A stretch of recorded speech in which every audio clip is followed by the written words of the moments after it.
do you work with people who have specific problems? And supposing they have a shoulder problem or a hip problem, would you look at that specifically through a series of movements, or would you work holistically through the whole body still?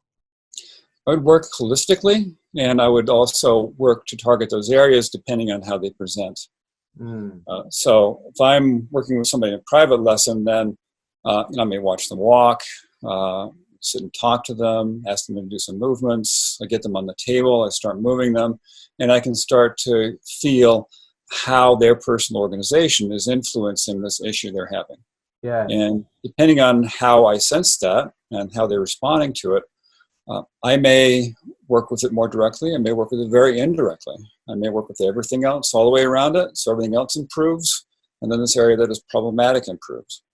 So it really depends on the person. I've had so much experience with the work and so many people and given thousands of lessons that it really is nuanced by the person when I work with them privately.